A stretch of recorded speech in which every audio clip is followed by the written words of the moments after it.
All right, it's another live episode of Locked On Pelicans. We do these every Thursday. Are the Pelicans not interested in Kevin Durant anymore? Plus, Devonte Graham arrested. Summer League starts. We've got the Zion extension. It's time to get your questions in a live episode of Locked On Pelicans. Let's go.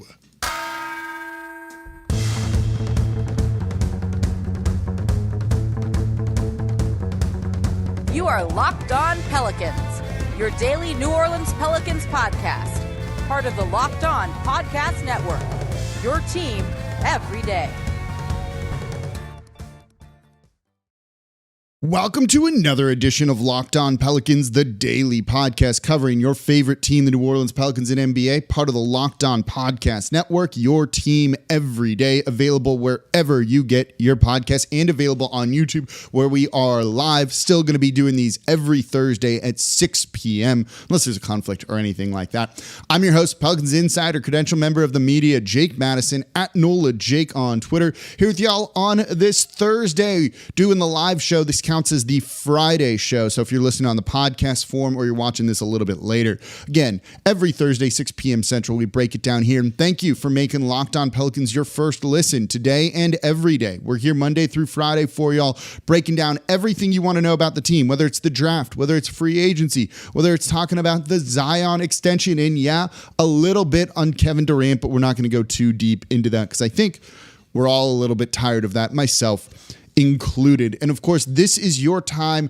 to get your questions in. So whatever's on your mind, keep it respectful, a little bit classy too. Put them in the comments there and I'll be able to see that. Gerald Tate says, "What up, Jake? Keep up the good work." Thank you. It's been a lot of fun this off season, despite some of the kind of craziness we've had the past week or so on Twitter. But we had Antonio Daniels on yesterday's show really kind of talking about that, handling all of that. I think getting everyone into a really good place. So let's start with the Zion extension. I don't know if y'all have any questions about that because it's rather straightforward, right? 5 years, no player option. That's the story. That's the story. No player option. I don't think any sort of protections which haven't come out yet really matter because, as I've been saying for the past couple of weeks, that only matters if they plan on waiving him. That ain't gonna happen here. So you don't need to worry about that whatsoever. He's here for 5 more years after this year, so it's 6 years of team control. And Antonio echoed what I said, right? You're seeing a Zion Williamson 2.0. This is a Zion like we've never seen him before. A Zion that's bought in more so than he's ever been before. And I think that's a really big thing, right? Look, I stand by my reporting on him skipping workouts, falling asleep in film. You know, he didn't go to Portland with the entirety of the team blessing. He just kind of went and did that, and the team was like, okay, this works. But what's cool about this is it's turning a page, right? And even though if he did some negative things in the past, it doesn't matter anymore because he appears fully bought in, right? All of that stuff doesn't matter. It's kind of a new page, a new chapter of the book here. And he's doing and saying all of the right things, actions and words. He's in New Orleans right now. He's working out with a personal trainer who's done wonders for him after we were all concerned about that in the beginning. And he looks like a different Zion than we've ever seen before. Taking the training, the conditioning, all of that seriously. This is how he levels up and becomes a better player. And you have to remember how amazing he was 2 years ago, right? And I think with him bought into that, this team could be scary, as Willie Green says. Jacob Compton says, "Can you explain the part where if he gets All-NBA, he immediately gets the 231 guaranteed?" Yeah, it's called a Rose Rule deal. And without getting into certain, we don't need to get into some of the weeds on this. It's guaranteed at a minimum $191 million, 192, I forget, or sorry, 190. Let's call it that, right? And then it's 25% of the salary cap. He qualifies for 30% of the salary cap if he does one of 3 things or all of them. Wins MVP, wins Defensive Player of the Year, or makes an All-NBA team, first, second, or third. It jumps from 25% to 30%. That's all it is. And so that's where it can go from the 190 something to the 231. It's a 5% difference of the cap. Jeezy, go hard. I see your question. We'll get to that one in the third segment when we touch on Summer League here. Guy Incognito, what up, Jake? Hello, dude. So this is fun. Happy to have everyone in here. The numbers look good. So again, keep putting your questions in here. I'll keep looking at them as we have a conversation about everything. But look, Zion extension, if you haven't listened, I've got like 3 shows on it, right? The instant reaction to the Woj tweet over the weekend, that was great. We love to see that, kind of getting this deal done very early. I think the big thing with that was Shams tweeted it out Friday morning, right? And then it was about 30, and he said they're nearing a deal. And it was about 30 hours later when Woj basically said the deal was agreed to. They were not trying to trade Zion during that time for Kevin Durant. That was all overblown. It was just negotiating the deal and getting some of the specifics and hammering things out. And they didn't want to say anything fully until it was like, okay, yes, we are all happy with that. So that's what kind of caused that delay. But he was always going to be given a max. I don't think the Pelicans had any concept of trying to trade him for Kevin Durant or anything like that. And look, I don't really think they have much of an interest in trading for Kevin Durant right now. And I know y'all say you don't really want him. And I see a lot of people, John Evans says, BI, the best on the team. I saw someone in there and I just lost it, but talking about how BI was really big in terms of the culture. And I agree with all of that, right? BI is really important to this team, to this roster. And I don't think the Pelicans really have any intention of including him. If they're having trade talks, did his name come up? Yeah. But was that meaning he was really thrown in there? Or that was the Nets being like, we want him, right? Zion mentioned talking about the playoffs at his press conference yesterday of, well, you had CJ doing this and you had Brandon Ingram leading us. He knows how important Brandon Ingram is to the team. And then when you see, if you're David Griffin, you're like, maybe we could get Kevin Durant. And look, Kevin Durant is a better player right now than Brandon Ingram is, though there's a 10-year age gap and there's nothing to say that Brandon Ingram can get to Kevin Durant's level, though I do think that's a little bit of a long shot. But he's so important to this team that you just don't do it, probably. And so I wouldn't trade Brandon Ingram for Kevin Durant. And it doesn't sound like the Pelicans have any interest in trading for Kevin Durant either. And I think we can kind of start to put some of this to bed. The idea of him on this team is interesting, right? But you'd have to give up young guys, Herb Jones, Trey Murphy. I probably wouldn't include Herb Jones in a deal. It doesn't sound like there's a big market for Kevin Durant right now, or no one's really putting forth their best offer. So I wouldn't really put a lot of good stuff on the table and see if you can get him for cheap. If you can, then maybe you take the chance on that. I think the questions about him and the locker room stuff is a little overrated. I trust Willie Green on that. I trust the other guys on that, but I certainly get the reservations. And I think it's also kind of more rewarding. It's not, I think, I know it is. It's more rewarding to try and win a title with this group. And one of the things I also just want is to see how it works out. Like there's this kind of innate curiosity I have of, well, you add Zion to this team that was good last year. What is that like? I want to know. I want an answer to that question. And you're not going to get that if you trade for Kevin Durant. Jake Warren says, good name, by the way, Brandon Ingram almost became underrated after his performance in the playoffs. 3 straight games with 30 points is actually really impressive, particularly because the Phoenix Suns were just keying in on him, right? They were just throwing 2 at him every single time, and he was still going out and scoring. And I think that's tells you a lot about him. And again, the leadership and just kind of what this team is. That's what you want to see from a leader like that. And I want to see what this team looks like going forward. So coming up here next, we'll answer your questions. I saw one about the jerseys. Maybe I'll hint at something more with that. I don't know when that is going to get announced either, to be honest with you. It might be during the season, given what they are, but maybe I can hint at something with that. Let's talk a little bit about Devonte Graham. He did break his finger, as his Comfortable Views says. He broke his finger. That was, though, in the final game. That wasn't like he was dealing with that all series, right? Or maybe it was in game 5 out of 6, but it wasn't the whole series. And it was more towards the end, I think, if I can remember that correctly. So I think when you look at everything, no, there's a reason they're not putting Brandon Ingram on the table in a Kevin Durant trade. And look, nor should they right now, to be perfectly honest. I like this team. I want to see what happens. And there's something to be said for just like rooting for the homegrown talent, the people you've developed. And that's what Brandon Ingram is, right? Drafted by the Lakers, played his first three years there, but he's homegrown here in New Orleans. He became he's not a superstar. He became an all-star here, right? He became a fringe all-NBA guy here in New Orleans. His game blossomed in New Orleans.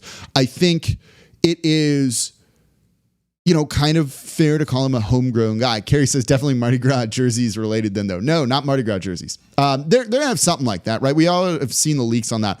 I'm talking about something you haven't seen anything of just yet. All right, coming up, let's talk Devonte Graham getting a DUI. How does that impact things? Let's talk about that coming up here next in today's episode of Locked On Pelicans. Before I do that, though, today's episode of Locked On Pelicans is brought to you by TrueBill. Do you know why free trials renew without your consent? It's a business scam that's out to get you, so don't let greedy corporations pocket your money. Download TrueBill to take control of your subscriptions today. TrueBill is the new app that helps you identify and stop paying for subscriptions you don't need, want, or simply forgot about. And on average, TrueBill can save you up to $720 a year. Companies make subscriptions hard to cancel. TrueBill makes it incredibly easy. Just link your accounts, and TrueBill is going to cancel your unwanted subscriptions in one tap. They do the work for you. You don't have to go through like hoops, clicking on things, and maybe you give up, and now you just got hit for $10.99 again, or whatever it is. You also have the TrueBill concierge that's there to cancel unwanted subscriptions and get better deals on your behalf, right? I love that they're saving you money and not having scams take money out of your bank account. They've got over 2 million users and have helped save them over $100 million. Matthew B. says, in a matter of seconds, I saved $660 for the year on my DirecTV bill, saved $120 on my Sirius XM bill, and saved $840 a year on my car insurance. That's a lot of money saved with TrueBill. So don't fall for subscription scams. Start canceling today at TrueBill.com/LockedOnNBA. Go right now. TrueBill.com/LockedOnNBA could save you thousands a year. And thank you for making Locked On Pelicans your first listen today and every day. We're here Monday through Friday for y'all, breaking down everything you want to know about this team. We are having so much fun with the Pelicans right now, and I absolutely love it. I know y'all love it as well. So let's keep the train going here. We're having a lot of fun with the team. Subscribe wherever you get your podcast. Subscribe on YouTube. We just got over 5,000 subscribers. Thank you all. That is an insane number, right? I always say you guys are putting kind of the NBA and the league on notice. This is a small market. It's one of the two smallest in the league. And Locked On Pelicans, not to like brag about the numbers because this is all you and not me, regularly outpunches your weight here. Being a top 10 podcast, show for the NBA on the Locked On Network. That's insane, right? Beating out bigger markets. That's a credit to you all and your passion around this Pelicans team. So subscribe, tell a friend about the show. And of course, number one thing you do, and it's easy, just comment down below on YouTube like you're all doing in the chat here and every day on the show out there. It's like the easiest thing you can do, and it helps support the show, keeps it free and 5 days a week, and again, keeps putting the NBA on notice too. So let's talk about Devonte Graham. Saw the news about the DUI. They arrested him at 3 a.m. driving. We don't really have more details than that. The number one thing I keep people see people asking me today about this, right, is, are they going to waive him? Is there going to be a suspension? Is there going to, how does basically this get him off the roster quicker, right? And first and foremost, I don't love jumping to that immediately because this sucks, right? Don't drink and drive. Don't put your life or other people's lives in danger. That's an awful thing to be able to do. I don't want to sound preachy here, but come on. And it doesn't sound like this is a repeat thing. He made a mistake. He could be redeemed from this. But it also doesn't mean his NBA career is going to end. This is not something that is, say, uncommon in the NBA, right? This is something that happens. They're not going to waive him. It's not going to void his salary or anything like that. There will probably be some sort of small suspension under 5 games, likely 2 games. This happened to Jarrett Jack a number of years ago in New Orleans, right? He was suspended for the first 2 games of the regular season after getting a DUI, and that was that. Then he played. Sorry, DWI here. So DWI, but still, it's one of those things. Then there's a difference. I was using him interchangeably, but it doesn't probably impact his trade value much. That's the other thing I see people wondering about, because look, if it's only a 2-game suspension, you're trading for him, you just deal with a 2-game suspension, an 82-game season, and who cares kind of at that point. The problem is his value is just not high, and it's probably negative in a sense. So you're going to include picks or something like that, or he's part of a larger deal that brings down what you might get in return. But it shouldn't really impact his trade value much because his trade value wasn't high to begin with. And I don't think a 2-game suspension, we'll see what this ends up being though, is going to change that all that much. He's still probably the number one guy to get traded. Certainly him and Jaxson Hayes, I think, are the 2 most likely guys to get traded. I talked in yesterday's show the other day, not yesterday, it's 2 days ago, about how I don't think there's this like glut of guards that they have that other people are saying. And they definitely, if they trade Devonte Graham, need to try and get another guard, depending on how you feel about Dyson Daniels being able to play right away. You know, CJ McCollum's going to start at guard. You know, you're going to have Herb Jones kind of start at guard, right? Like maybe, but he's truly a guard. He's not kind of a facilitator or anything like that, right? He's not a point guard, not quite a shooting guard. He's more of a wing. You have Jose Alvarado, and seeing him succeed for Puerto Rico right now is a really important thing because they need him. Because your other guards are Devonte Graham and Kyra Lewis Jr. Kyra's not going to be ready till January, December, so he's going to miss the start of the regular season. And Devonte Graham was not a pure point guard. He's not a facilitator, and he's a subpar shooter. You probably need another guard here. So if you're sending out Devonte Graham, you want to bring someone back. And I think Dyson Daniels can contribute right away in some regard there, but I'm not sure they're going to throw him into the fire right away, and I think they will bring him along slowly. So if they have Devonte Graham on the roster on opening night, you know, once he gets past whatever the suspension might be, I think he'll probably play minutes over Dyson Daniels to start because they trust him a little bit more in that regard. But it wouldn't shock me if you see Dyson Daniels end up replacing him here. Matthew Hemway says, Devonte contract not expiring anytime soon after either. No, it's partial guarantee in the third year, right? I don't have the numbers in front of me. We can look that up. But that I think makes him easier to move, that it's like kind of an expiring, even though if it fully isn't. So I think that makes him easier to move than some people might think. Aaron Woodward says, while we're talking about the guards, what do you think the Kyra situation is going to be like after this season? You know, depending on how healthy he is and how he looks and what his spot is, it's going to be kind of similar to Jaxson Hayes, right? You know, and depending on who they add, if they add another guard to this team, and if Dyson Daniels is ready to contribute sooner rather than later. You know, we look at Jaxson Hayes as like, okay, it's year 4. You really haven't proven anything yet. You probably got to move him then, because it doesn't seem like you want to give him a second contract and bring him back to the team. There's just nothing really there that you've seen from him. So that is probably, given that Kyra is going to have a bit of a wasted season this year, would be my guess, just coming back from that knee injury. And by the time he does come back and they bring him along slowly and not give him tons of minutes, what's his role? I don't know if we'll see him much this year ultimately. And does that allow him to show off how good he could be if he is turning a corner? And I don't think he was before this injury. It probably means going into his 4th year in the league that he's kind of on the outs of the team. So I kind of find what could happen to him very similar to the way we're looking at Jaxson Hayes right now. And look, there's flashes from Jaxson Hayes that we like, but is it enough to pay him $10 million a year? Probably not. $8 million a year? Like, yeah, probably not, right? I don't know if he's necessarily earned that sort of contract. And given that the cap's going to go up a little bit, teams are going to have money. Does someone want to take a flyer on him? Or are you going to be able just to bring him back for cheap? And even if you could bring him back for cheap, do you want to? Do you want to commit that roster spot to him? Or maybe give someone else a try? And I think that's kind of similar to what you could see with Kyra Lewis Jr. coming up after this season. I don't know why everyone is talking about, I'm guessing Doug McDermott here is what everyone's saying. Is that who you're all trying to trade for? But yeah, I don't think that's what anyone really is that the answer here? I think they like their roster as is. You know, I think if you're making a trade, it's to clear a spot for EJ Liddell because they're very high on him and they had a first-round grade on him. And you really heard it at that press conference, right? They scouted him like 20-plus times the past couple of years. They would have tried to draft him in the first round last year, potentially too. It really says how much they were shocked that he was available there in the second round. And yeah, I think they really like him and want to clear a roster spot for him. So if you make a trade, it's less about who you bring back and more about clearing room for EJ Liddell, because I don't know if they're going to be able to sign him to a two-way unless it's two-way with a promise to convert him later. There's also questions about that, and you kind of worry about that. 4th Avenue, I'm guessing that's entertainment, says, I actually like Jaxson, LOL. You know, I like him in theory. You know, I was very high on him. In a mock draft we did that year, I drafted him for the Pelicans, not at 8 later. But he just hasn't shown it enough, you know, and mimicking the government says, to be fair to Jax, we failed him. All these coaches and roles, poor communication has led to Project being looked at like a bad player.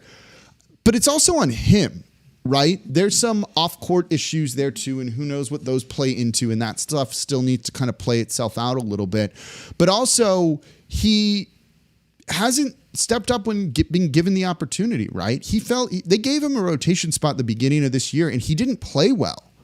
He did not play well.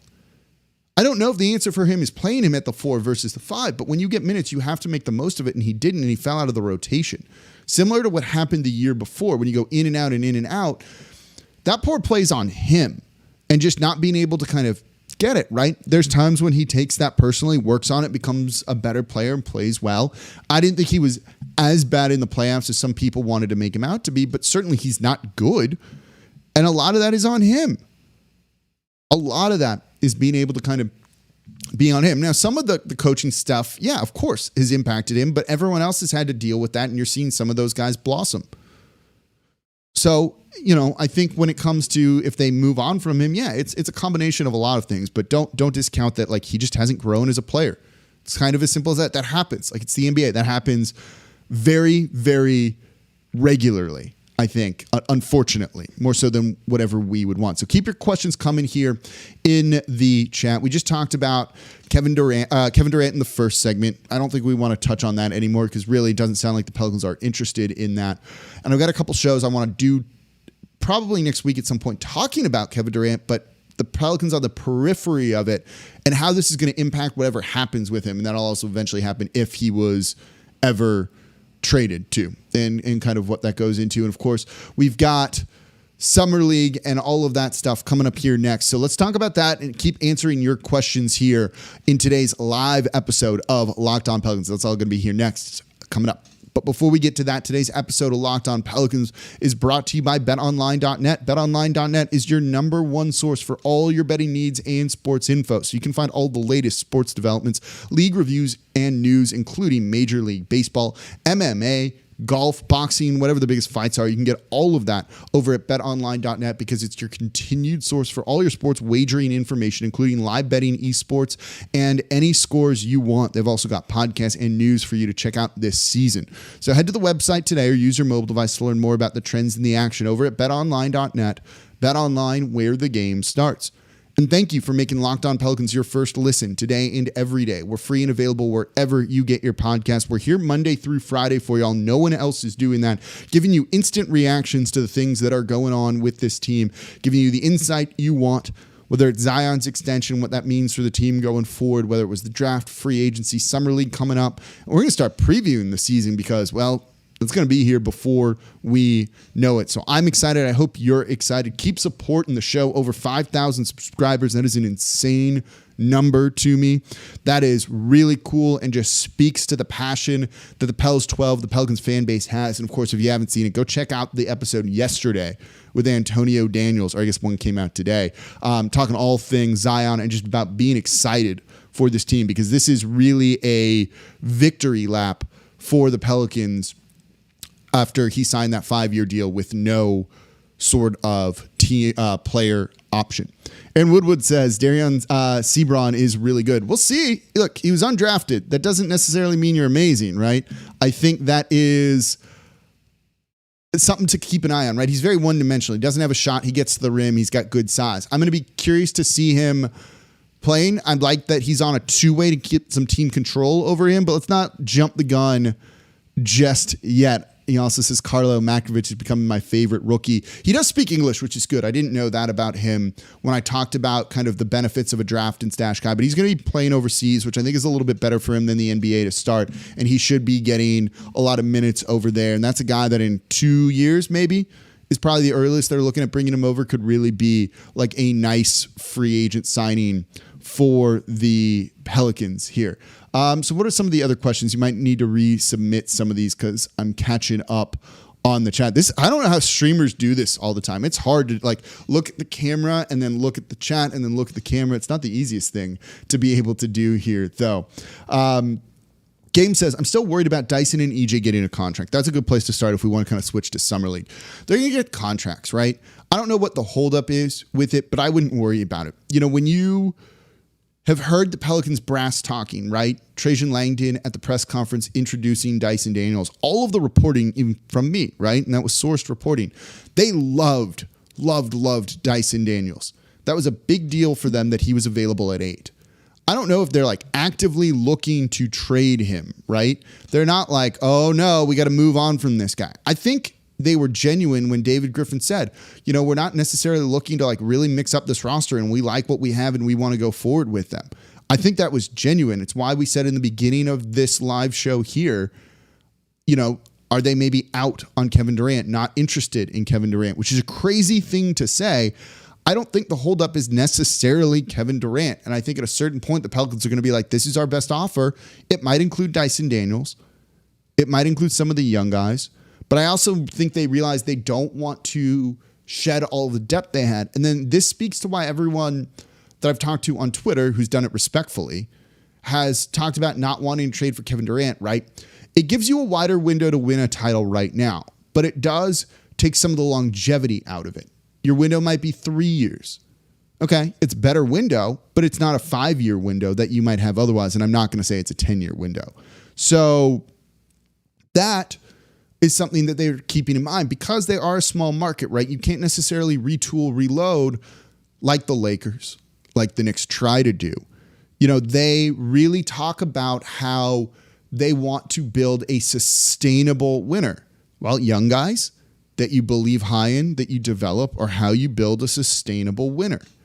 And so I don't think they would give up a ton of depth for Kevin Durant. They'd give some stuff up, but I don't think the reason they haven't signed him is because they're like an imminent Kevin Durant deal or anything like that. Could happen, certainly, but I don't think it's like the number one reason. It could be for a variety of things, right?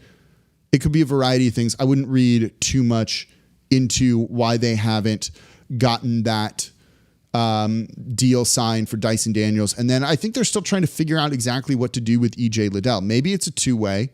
Maybe it's kind of like freeze him out a little bit and get him to sign a two-way deal.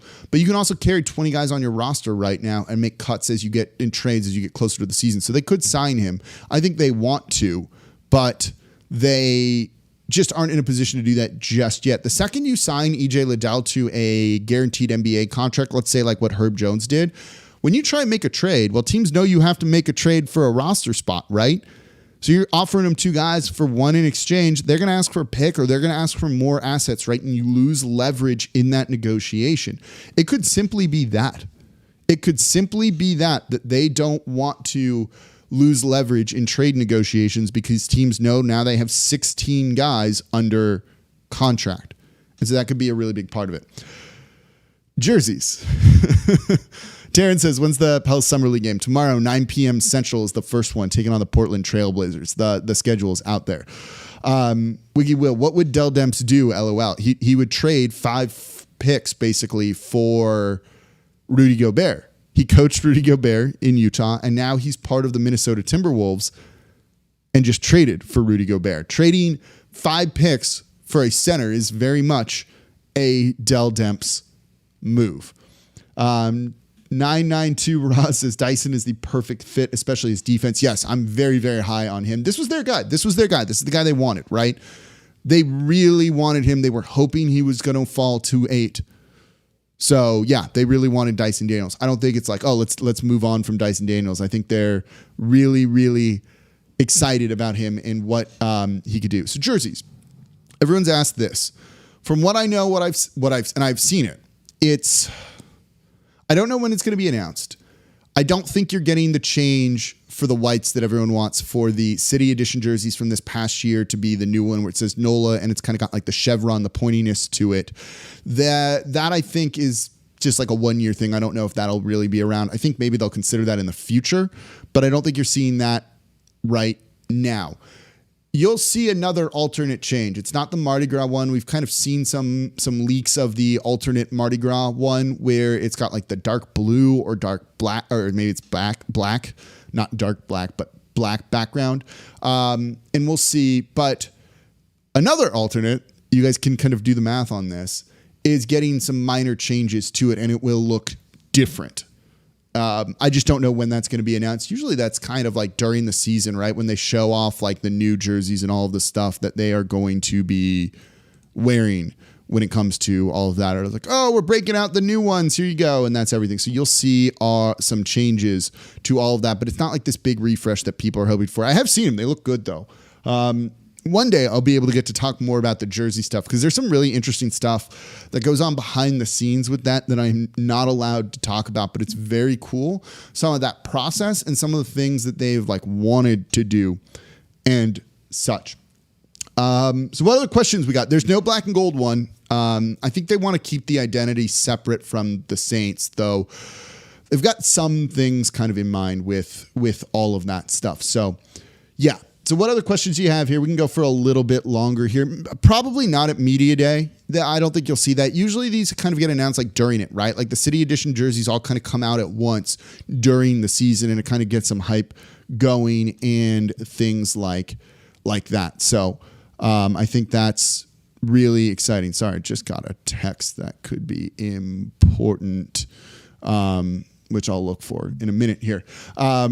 So yeah, black and gold could be cool, but I don't think you're going to see that. You're going to see some slight changes, and it sounds like we're getting a new Mardi Gras jerseys here. I don't know when they will completely refresh them. They'll do that eventually, but I think they kind of are fine with them and everything. I see someone says trade Graham right now. I'm sure they want to. I just don't think you can really find a deal done. And of course, the DUI complicates it slightly, DWI, but not significantly.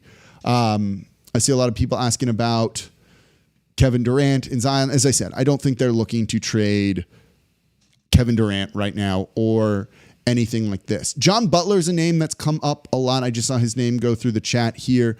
You know, he could be a guy they look for on the other two-way, right? They still have that option open. I think they're hoping for that to maybe go to EJ Liddell, but I don't think that you're really going to. I think EJ Liddell really wants to have a full NBA contract. Certainly his agency does as well. But John Butler, I'm going to be very interested. People seem very, very high on him. You heard Jaron Collins, the Summer League head coach for the team, talk very, very highly about him. I like that. You want these guys to impress and show they belong. It sounds like he's doing that. And the Pelicans have had a lot of success with those two-way deals, right? Going back to, was Kenrich on one? I can't remember, but Najee definitely was. Then he got an NBA deal. Last year was Jose Alvarado kind of following in the same mold. That was a big thing. They can do that again. They're kind of running out of roster spots to be able to do it with, and they'll need to make some trades, but it's an option for the future at the end of the season, which I think is really, really good. I don't know where Griff said Kyra isn't going anywhere, but he's not going anywhere because no one would want to trade for him because of the injury here. Comes from Reed Wilson here. Joshua says, Jake, we're going to the finals next year. I hope. You know how cool that would be to be able to cover a finals team. Mag Swolia Lifting. Anyway, that's a good name. Any way to get Seth Curry. Yeah, this is something I want to talk about next week, right? Like the kind of like tangents and side things when it comes to a Kevin Durant deal that doesn't directly involve him coming to the Pelicans, right? Could they be a third team that swoops in and gets a player? Absolutely, right? Like, could you get Seth Curry because you need to make the money work and the Nets need to ship out a certain amount for whatever deal's really going down? Like, yeah, I think that's something that you could do, especially if you're also shipping out multiple players. They've got picks that make that work. That is definitely something that could easily happen for this team. And I think that's an option for all of that. Jeezy Go Hard says, how are we going to make this roster spot, though? Probably in a trade like that. You know, again, that could get done a day or two before the season starts. That could get done during training camp. There's no need to make this happen right now. And so I don't think they're too stressed about it. I think they just don't want to sign EJ Liddell to that contract because, well, it means they're going to lose leverage in trade negotiations. Guy I'm looking, I saw that question in there. I lost it here, so can't shout out your name, but guy I'm most looking forward to seeing in Summer League is most definitely Dyson Daniels. He said all of the right things. You know, I like the G League Ignite experience. I think that's a really good path for guys to show off how good they are and get some really solid experience going into the NBA. And I like how kind of selfless he is. There's only one ball, and you've got a lot of mouths to feed right now in Zion Williamson, Brandon Ingram, and CJ McCollum. If you can get those guys the ball, be a connector, create for others, that's a good way to find a place in this rotation. I'm really excited about his wingspan, you know, or his size, right? 6'7.5", 6'8", and a really strong wingspan. That's a great option for New Orleans to have, because someone just said, how is this starting lineup going to defend? When you look at it and go through it, right, CJ is a net negative on defense. Herb Jones is like a solid A, if not an A+. Brandon Ingram's average, right? I don't think he's a net negative anymore, but he's probably just kind of a neutral there. Zion's a negative. I think JV's fine in certain situations, but can definitely be a concern in drop coverage and defending out on the perimeter. So that's a subpar defensive starting lineup. So you're going to need these subs to come in and kind of make an impact on that. Dyson Daniels can help with that. Jose Alvarado is going to be able to help with that too, I think. And I don't know if it's always going to be the starting lineup is what's great defensively. They need to just be kind of average. If they can be in the top 20, I think that's a big win for this team. And I think Dyson Daniels helps with that. So watching how he's used defensively, they talked about using him at 5 at the center spot. I'm kind of intrigued by all of that, right? How is Trey Murphy going to do there too? He defended Evan Mobley really well last year. Are they going to use him as a small ball 5? Is he a guy that's going to see a real uptick in minutes? And he should. And is he going to help be kind of a defensive stopper while being that sniper that you need from 3 as well? So there's a lot of options for New Orleans to be a good enough defensive team. But their offense, it's an offensive-driven league. It's an offensive-driven league, and they should be a top 5 offense. There should be really no question about that they are potentially going to be a top 5 offense, and I think that's going to be a really great thing. Don't yell in the chat if I don't read your thing right away. It's okay. We're trying to answer all of these. Please, come on, you guys. That's the one thing I hate in here. We'll get to what we can, and sometimes the conversation doesn't go in that direction here. Comfortable Views asks, can BI and Zion both make All-Star? Yeah, and look, I've talked a lot about, I call it Zion 2.0, right? Zion 2.0, because he's a different player right now, right? He's a different player right now. He's more bought in than he ever has been before. He did fall asleep in film. He did skip things. There was active questions within this franchise of, has he played his last game? That has been heavily reported kind of everywhere, right? Well, you're less worried about that now. And that's a really good feeling because he's more bought in than ever before. And he also has $40 million extra dollars on the line to be really good next year. So yeah, he absolutely can make an All-Star game alongside Brandon Ingram. There's no reason for those guys not to. Someone asked, why is Herb Jones not playing in Summer League? He doesn't need to.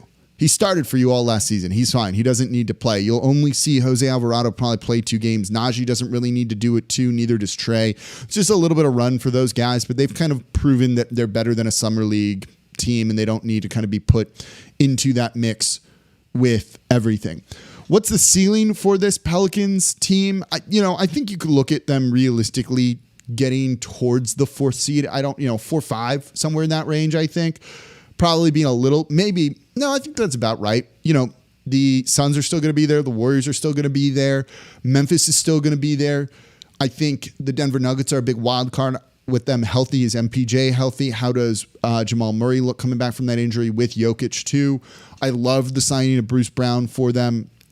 I think that's could be a really good team and a bit of like a sleeping giant. I think Dallas takes a little bit of a step back, but that top of the West is still very, very competitive. So it's going to be tough for this team that's still integrating Zion back in and kind of going through some things and has a couple of questions defensively about it to necessarily be a top 3 seed. But you could see them getting 4, 5, definitely, certainly out of the play-in tournament, and they should be better than all of that. Braden Olson says 200 people here is crazy. When we went live after the draft, after they drafted Dyson Daniels, and I did a live show over the 40 minutes we did on that, and we got to wrap it up here soon because it's going a little bit long. 2,000 different people stopped by. 2,000 different people stopped by to watch that show at some point. That is an insane number. And that speaks to all of you, right? I think my show's good enough. I don't think I'm amazing at this necessarily, but it's definitely good enough. But you're not tuning in for that. You're tuning in because you have a lot of passion about this team and you're excited. And I love seeing that from this fan base, and it's been a lot of fun. So why the league is on notice about the Pelicans and taking them seriously is a lot because of y'all and the message that you all are sending. I think that's a really cool thing. And again, sending a big message around the league, around the NBA. That's not easy to do in a small market. Y'all are definitely doing it. So let's end on that. Let's end on a positive note. As Antonio Daniels said, if you haven't watched that show, go watch that one. He is awesome as always. That was so much fun. If you really want to get hyped for next season, that's going to be great. That's a good question from Jim Kelmer here. How much can Coach Green improve next year? That's going to be its own show. We're probably going to talk about that. Like, it'll be its own 20-minute show, a little bit closer to the regular season. That's something I've already talked about. And yeah, well, it's exciting time to be a Pelicans fan because he definitely does have room to grow and he can be better. And he's as important to this team as anyone else. So that's going to do it for this episode of Locked On Pelicans, this live episode of Locked On Pelicans. Thank you all so much for listening. As always, I'm your host, Jake Madison, at NOLA Jake on Twitter. We do these every Thursday, 6 p.m. Central. It's going to be a lot of fun. So make sure you tune in next week. More shows coming for you all next week as well. Summer League starts. Go Pels.